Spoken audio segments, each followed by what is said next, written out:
hablando sobre la unidad. Pero esta unidad hoy vamos a aterrizarla con base en lo que dice la palabra del Señor. Vamos allí al libro de Efesios, capítulo 4.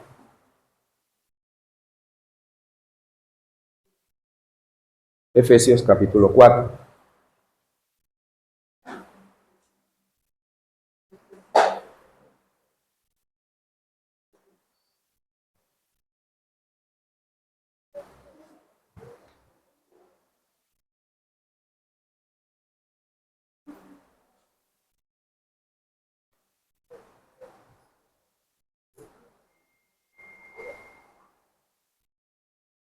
Dice la palabra del Señor, ahí en Efesios capítulo 4, verso 1, del 1 al 4, dice así: Yo pues, preso en el Señor, os ruego que andéis como es digno de la vocación con que fuisteis, ¿qué? Llamados, con toda humildad y mansedumbre, soportándoos con paciencia los unos a los otros, ¿en qué? En amor, solícitos en guardar la unidad del Espíritu en el vínculo de la paz. Un cuerpo y un espíritu, como fuisteis también llamados en una misma esperanza de vuestra vocación. Aquí la palabra, el tema del día de hoy es llamados a mantener la unidad del Espíritu. En los primeros 3 capítulos de la carta a la iglesia de Éfeso, vemos que hay un llamado celestial, pero no solamente para la iglesia de Éfeso, o sea, esas promesas también son ¿para quiénes? ¿Para quiénes? Para nosotros. Es un libro muy centrado en lo que tiene que ver con las bendiciones para el creyente, para el cristiano, para el que ha sido redimido por la preciosa sangre de Cristo. Dios primeramente nos equipa con lo espiritual para poder tener herramienta en lo terrenal. Vamos ahora a ver la parte práctica en el andar terrenal del creyente, no un andar mundano, sino un andar terrenal. Porque nos encontramos en esta tierra y sabemos que estamos en este mundo, pero ¿qué? No somos de este mundo. Las herramientas que Dios nos da en lo espiritual es para que podamos enfrentarnos lo que tiene que ver con lo terrenal. Ojo, una cosa es lo terrenal y otra cosa es lo mundano. Porque la palabra del Señor, el Dios dice que no amemos al mundo, ni las ¿qué? Ni las cosas de este mundo. O sea que nuestras prácticas como cristianos deben ser, o sea, estamos en este mundo terrenal, pero nuestras prácticas tienen que ser espirituales. O sea, en lo terrenal, no en lo mundano. Recordemos los temas principales de la sesión de la doctrina de la iglesia en esta carta. Esta carta, en los primeros 3 capítulos, el 1, el 2 y el 3, se hace un llamado en la construcción. Dios hace un llamado a su pueblo, que nos hace un llamado y que nos bendice con bendiciones ¿qué? Espirituales, en los lugares celestiales. Interesante esto. Dice, la construcción de lo que tiene que ver con la bendición espiritual y la constitución de la iglesia en estos primeros 3 capítulos. En esta carta apostólica podemos ver declaraciones gloriosas, pero a partir de ahora tenemos que ver a lo que Dios nos está llamando. ¿Nos está llamando a qué? A la unidad. Y como primer punto, dice, debemos vivir como es digno de la vocación o llamamiento que hemos recibido. Debemos de vivir como es digno de la vocación o llamamiento que hemos recibido. Es un llamado a vivir en un nivel acorde a la posición que tenemos en Cristo. Un llamado que tenemos que tener todos y cada uno de los que estamos aquí tiene un llamado de parte de Dios. Bueno, gloria a Dios por esos dos amén. Todos los que estamos aquí tienen un llamado de parte de Dios. Y usted tiene que estar convencido de ello. Y por consiguiente, no podemos vivir de cualquier manera como nos indica la palabra. Tenemos que vivir una vida que agrade a Dios, una vida apartada para Dios. Por eso el mismo apóstol dice: os ruego que andéis como es que digno de la vocación. Nosotros vemos terrenalmente cuando, por ejemplo, un presidente, un ministro, un senador, un representante a la Cámara, un delegado del gobierno, vive de cualquier manera, anda, como por ejemplo decir, en las discotecas, un lado para otro, como en las partes públicas, que podamos verlos así como podemos ver una persona normal. No, ¿cierto que no? Nosotros como hijos de Dios, nosotros que tenemos esa vocación, tenemos que andar de una manera diferente como anda el mundo. Ojo, una cosa es andar diferente y otra cosa es ser indiferente. Me llama la atención en esta semana algo que pasó y de verdad, mi hermano, me dolió el corazón. Un vecino, él andaba en situaciones no gratas y Dios había puesto en mi corazón hablarle de Cristo.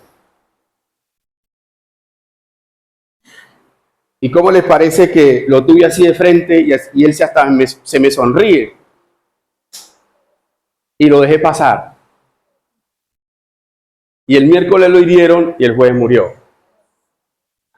Y no crean que eso para mí fue una felicidad. Fue motivo de tristeza, aún de lloro, de llanto. Porque para eso está en la vocación, ese llamado, de ser esos atalayas, de ser esa persona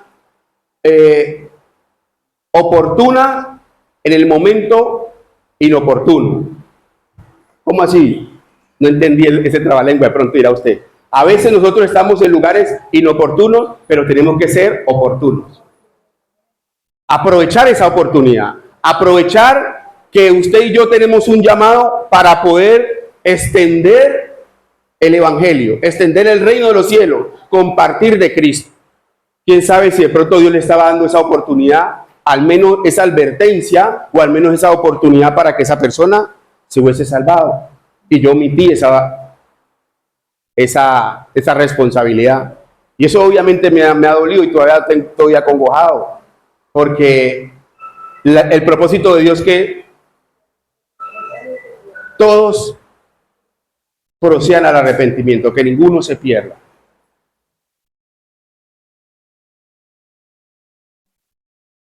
En Filipenses 1:27 y el 28 me llama mucho esta declaración que Pablo hace a la iglesia de Filipos. Dice: solamente que os comportéis como es digno del evangelio de Cristo, para que, o sea que vaya a veros o que esté ausente, oigo de vosotros que estáis firmes en un mismo espíritu, combatiendo unánimes por la fe el evangelio, y en nada intimidados por lo que os oponen, que para ellos ciertamente es indicio de perdición, mas para vosotros de salvación. Y esto es de Dios.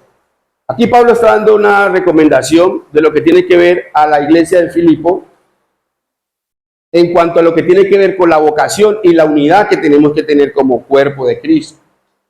Entonces, para que tengamos presente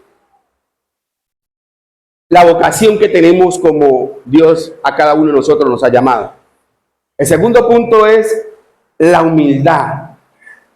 Es ahí donde nos cuesta mucho. La humildad y la mansedumbre es el ancla para mantener aterrizados al llamado.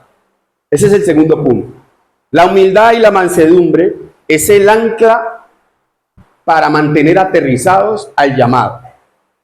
Muchas veces hay hombres y mujeres que Dios los llama y porque tienen un llamado o Dios los está usando y se creen que son los indispensables.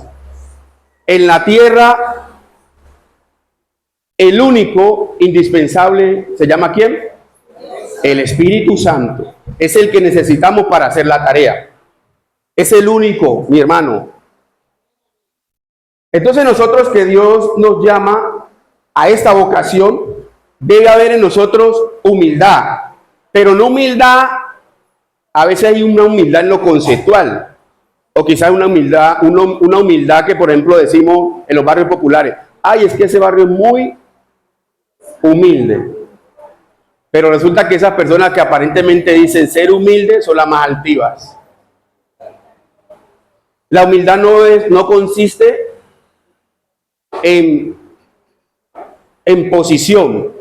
La humildad consiste en que usted y yo obedezcamos a lo que Dios nos ha llamado. Aceptación los unos a los otros. Responder al llamado. La obediencia. Eso también consiste en la humildad. Cuentan por ahí una anécdota que hubo un joven que era muy preparado, muy capacitado. Dios lo invitaron a predicar. Y resulta que era su primer sermón. Era una persona muy preparada. Y resulta que el joven va y se para al púlpito. Cuando él se para, ve una multitud muy grande y resulta que a él lo habían preparado para la parte intelectual, pero no lo habían preparado como hablar en público. Y como no había escrito su sermón, todo lo que tenía en la cabeza se le olvidó. Y empezó como a querer rebuscarse, buscar la manera como buscar la forma del discurso, y en conclusión se le olvidó todo. Y él baja, dice que baja muy triste, y lo está observando desde que entró, lo está observando una anciana. Y la anciana se le acerca cuando él baja muy triste y le dice: así como bajaste, hubiese subido, hubiese visto la mano de Dios. A veces, porque Dios nos da algo, creemos que es nuestro. A veces creemos que porque Dios te usa en algo, tú crees que eres indispensable. Crees que tienes el sartén por el mango. Cuando la palabra de Dios dice que Dios ama al altivo. Ah, no. Al humilde lo ama. Dice, ¿y al altivo lo mira qué? Al altivo lo mira de lejos. El humilde, el que tiene un corazón humilde, porque vuelvo y repito, no es la posición, es Dios mira, es el corazón. Y eso es lo que nos llama, que como tenemos un llamado, Dios nos llama a que haya en nosotros la humildad. Dice también la mansedumbre, que la mansedumbre es la amabilidad y benignidad de carácter. Esa mansedumbre es amabilidad y benignidad de carácter. Muchas veces no somos amables los unos a los otros. Somos a veces altivos. Somos a veces, vulgarmente hablando, hasta groseros los unos a los otros. Cuando no entendemos o se nos perdemos de vista que aún el aire que usted y yo respiramos es suyo. No. Y peor, la vida le pertenece a Dios. A Dios. Entonces tenemos que siempre estar aterrizados, mis hermanos, con la vocación que hemos sido llamados. Estar aterrizados porque Jesús, como ese ejemplo de humildad, lo vemos allí en Mateo. El Señor Jesucristo se caracterizó por su humildad. En Mateo capítulo 11, verso 29. Dice, y aprendan de mí que soy ¿qué? Manso y humilde de corazón. No era de palabra. Jesús enseñaba con su ejemplo. Por eso instruyó a 12, por eso instruyó a 12 en los 3 años de su ministerio y todos veían, era el ejemplo. Jesús, aún sabiendo que Judas y aún sabiendo que el mismo Pedro en la noche antes de su muerte lo iba a negar, no lo menospreció. Lo estuvo allí, siempre estuvo allí constante con ellos. Nunca, aunque se equivocaban, aunque metían las de caminar sus discípulos, nunca Jesús tuvo una mala actitud con sus discípulos, porque Él los estaba formando. Mis hermanos, nosotros tenemos alrededor de nosotros muchas personas que están viendo nuestro andar, nuestro caminar, aun cómo hablamos, con qué es lo que decimos. Y a veces podemos ser piedra de tropiezo sin decir una sola palabra.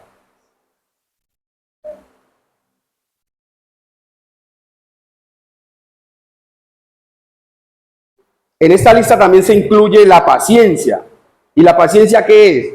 Es la capacidad para padecer o soportar algo sin alterarse, o la facultad de saber esperar cuando algo se desea mucho.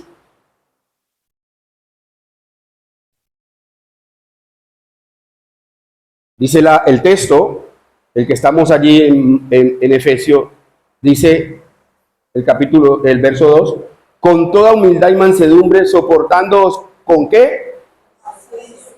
¿Los qué? Los unos a los otros. Muchas veces eso nos cuesta. Somos tan impacientes con el hermano, pero el mundano nos insulta, el mundano a veces hasta nos menosprecia y si bajamos la cabeza. Pero al que tenemos que ser paciente, porque la misma palabra nos está diciendo, no le tenemos ni siquiera 1 milímetro de paciencia. Como cristianos tenemos que dar ejemplo, mi hermano. Y si queremos avanzar en lo que Dios nos está llamando, tenemos que dar los pasos de obediencia.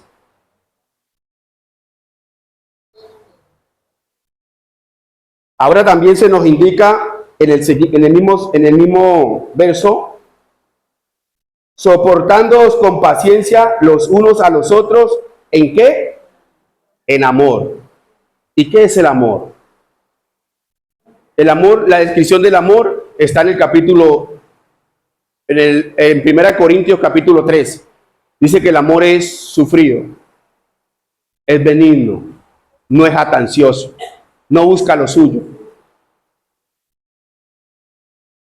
El amor, dice, nunca deja de ser. Hay una descripción del amor, que es lo que a veces nos cuesta expresarnos los unos a los otros. Amor solamente en palabra, pero en hecho no lo hay. A veces somos indiferentes, a veces no nos amamos. Y el Señor dice en su palabra, ahí en Juan, dice, si decimos que amamos a Dios, pero no amo a mi hermano, que lo veo, ¿somos qué? Mentirosos. Dios no dice que somos mentirosos. No soy yo. No va a creer que el hermano dijo que yo era un mentiroso. No. Porque el amor no es tanto de palabras, sino de hechos. Y tenemos que amarnos los unos a los otros.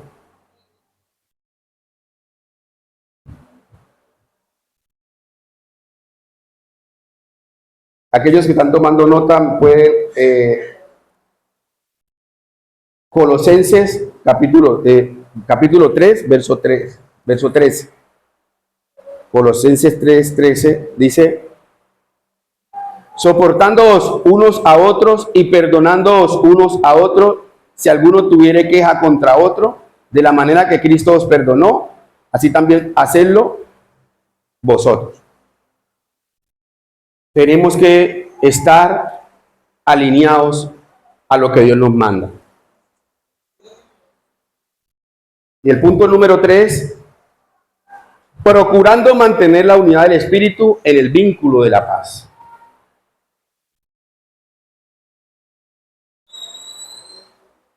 La unidad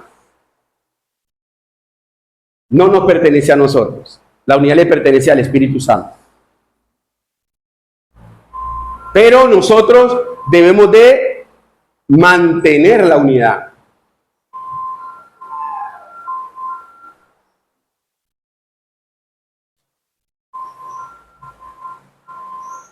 Dice el verso 3, solícitos en guardar la unidad de ¿quién?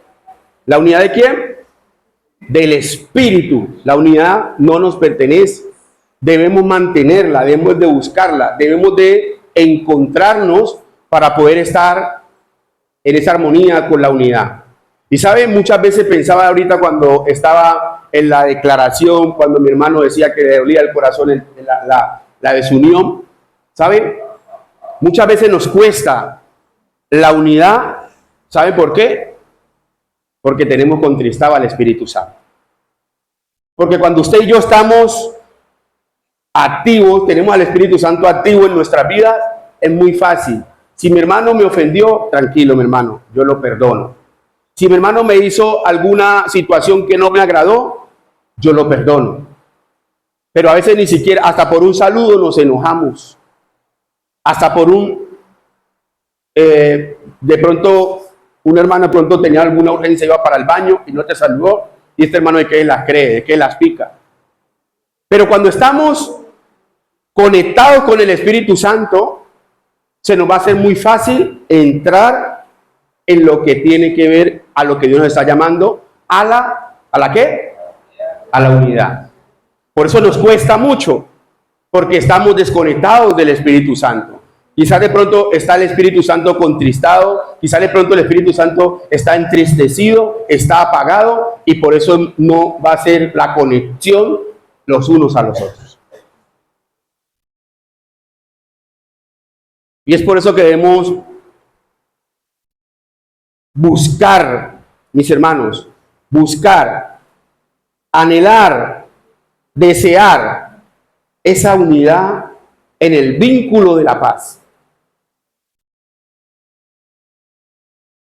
Nosotros no podemos crear unidad, ni podemos forzarla. Solo el Espíritu Santo crea la unidad, pero nosotros debemos mantenerla.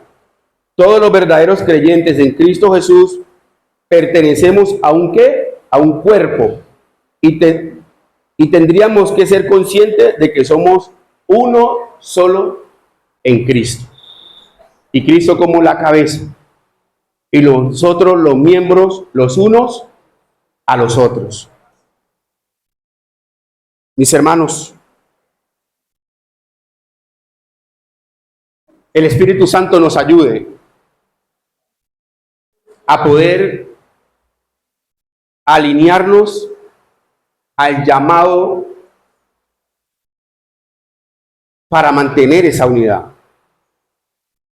Estamos llamados para mantener la unidad en el Espíritu. Pero tenemos que anhelar y desear que el Espíritu Santo se avive en nosotros para poder soportarnos los unos a los otros. Poder que el dolor de mi hermano sea mi dolor. Poder que la necesidad de mi hermano sea mi necesidad. Poder que el gozo de mi hermano sea mi gozo.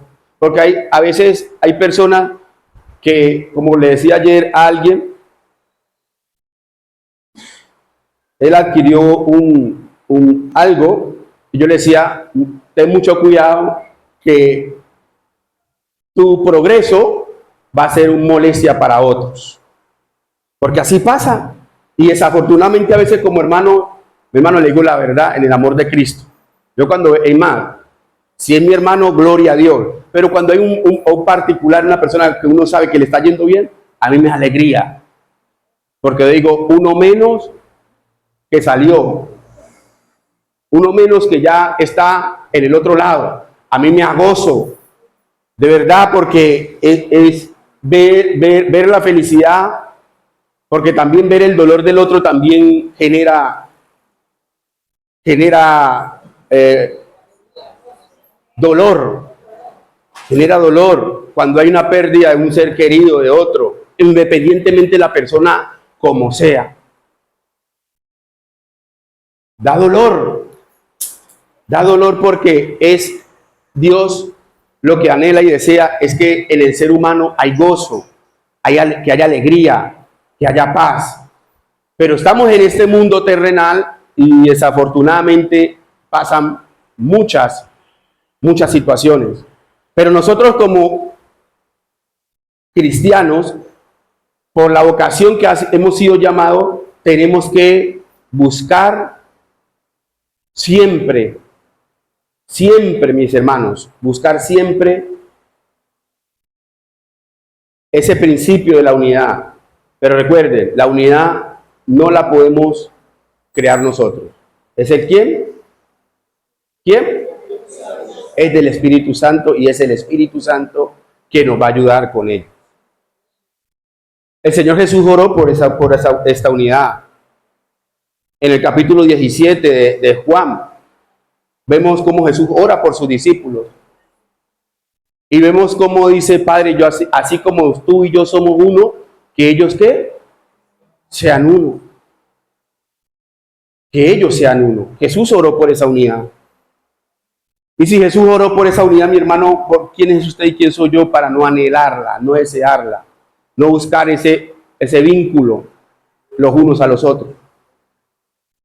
Tenemos que buscar. Para lo que Dios nos está llamando, tenemos que estar unidos. Recuerde cuando pasó el Pentecostés, estaban algunos separados.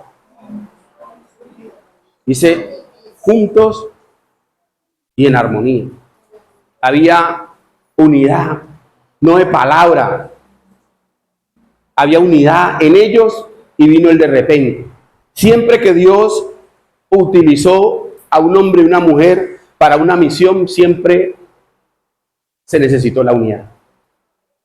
Porque la unidad, para un propósito, tenemos que apuntarle a ese objetivo, pero juntos. Mire que la misma palabra dice, si dos o tres se ponen de acuerdo por cualquier cosa, dice Dios, ¿la qué? La hace. La unidad de los creyentes produce una marcada diferencia entre los que no son creyentes. La unidad en los creyentes produce una marcada diferencia. Cuando usted y yo somos unidos como cristianos, como hijos de Dios, el mundo nos va a ver y vamos a hacer testimonio para ellos. Y los podemos alcanzar con nuestra unidad. Lo podemos alcanzar con ese compañerismo. Lo podemos alcanzar soportándonos los unos a los otros. Un cuerpo, un espíritu, como fuisteis también llamados en una misma esperanza de vuestra vocación. Uno, como cantábamos ahora, ¿somos qué? Uno solo en Cristo. Somos uno solo. Porque el Padre, el Hijo y el Espíritu Santo trabajan para un mismo fin. Que usted y yo seamos bendecidos. Que la humanidad pueda entender el mensaje de la salvación. Pero que usted y yo podamos llevar ese mensaje con la vocación por la cual hemos sido llamados. Mis hermanos, que esta mañana el Señor nos permita tener ese corazón dispuesto a estar juntos,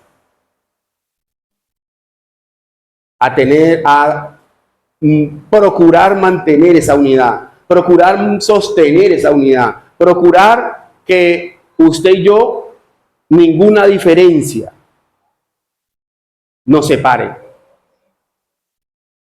que todos podamos encaminarnos a ese propósito por el cual Dios nos está llamando, a la unidad.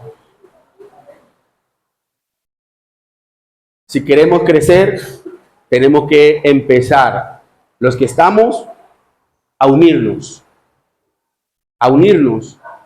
y no dejar que la brecha de la indiferencia, de la murmuración, de la contienda, de las cosas que aún no me agradan de mi hermano, pero lo voy a amar, lo voy a aceptar.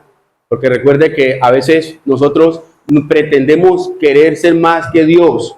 Dice que Dios no hace asesión de personas, pero nosotros sí las hacemos. Nosotros sí hacemos las asesiones. Ay, este sí, este no, este sí. No. Nosotros tenemos, Dios nos llama a que nos amemos los unos a los otros. Sea el color de piel que tenga, sea la diferencia que tenga, sepa hablar, no sepa hablar, nos amemos los unos a los otros. Vamos a orar. Recuerde que estamos llamados a mantener la unidad del Espíritu. Pongámonos sobre nuestros pies por un momento, por favor.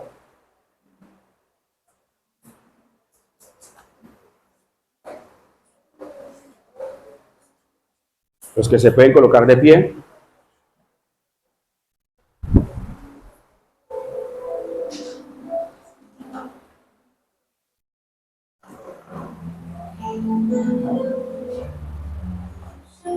Y ahí en su corazón, mi hermano, ahí en su vida, en su ser,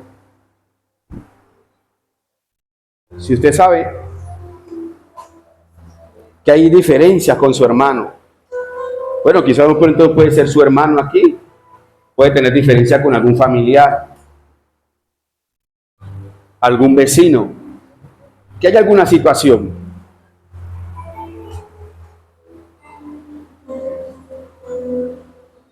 Hay que soltar aquellas cosas que no nos dejan avanzar. Hay que soltar aquellas cosas que no permiten que podamos ser uno. Si hay diferencia, en el nombre de Jesús, se tenga que ir. Que nos podamos amar los unos a los otros, respetarnos los unos a los otros, soportarnos los unos a los otros en amor. En amor. Mi hermano, si Dios nos está llamando a ello es porque viene su bendición. Viene su bendición para esta congregación. Pero solamente debemos desear, anhelar el anhelo y el deseo de Dios, que nos amemos. Vamos a entonar nuevamente ese himno, Somos Uno. Pero no lo exterioricemos tanto, sino interioricémoslo. Que podamos estar convencidos de lo que estamos cantando. Poder estar convencidos de lo que usted y yo, a lo que nos han llamado Dios. La unidad es del Espíritu Santo.